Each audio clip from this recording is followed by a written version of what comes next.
Let's take a look at a problem finding the equation for a parabola here. So we have a vertex at 1, -2, and a focus at 8, -2. So the graph I put on here is going to help us. I like to visualize these problems, so I always try to put a graph on here so that I can see what I'm looking at here. So we've got a vertex at 1, -2. So 1, -2 is going to be, I'm going to make this a little bit bigger here. It's going to be about right here on my graph. And then I have a focus at 8, -2. So 1, 2, 3, 4, 5, 6, 7, 8, -2 here. So this tells me a couple things about the graph. The first thing that it tells me is that this graph is opening towards the focus. Okay, so when a graph opens towards the focus, if it's going to open to the right, then this also tells me that this graph is going to look something like, well, that's really bad. Hold on a second. It's going to look something like this, where it's going to open to the right.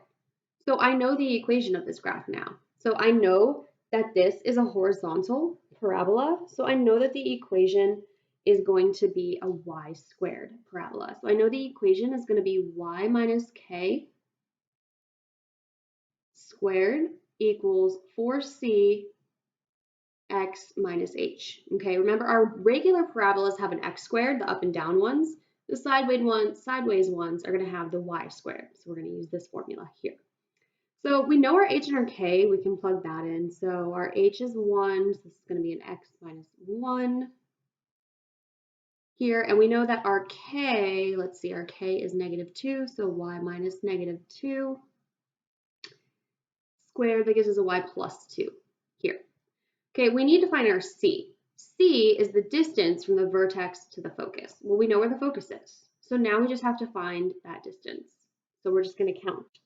Okay, so if I count, I'm going to go, let's see, 1, 2, 3, 4, 5, 6, 7. Okay, so C is the distance from vertex to focus. And that's why I like to have my graph here so that I can actually look at it and I can count.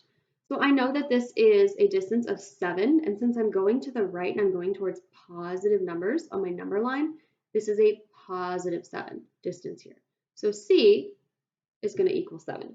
So I'm going to get 4 times 7 right there. So this is going to be y plus 2 squared equals 4 times 7, 28, and then x minus 1. So if I look at these examples, this looks like this is D. And that's all we need for this equation. So notice I didn't actually graph it. I'm just using this graph to help me visualize what's going on here. Another thing that you could do for your C value is you could subtract. So focus minus vertex. Okay, if you're not visualizing. So you could go focus. Okay, the x value there is 8. The y or the x value of my vertex is 1, and that gives you 7 as well. Okay, and then if it were an up and down parabola, you would subtract the y values.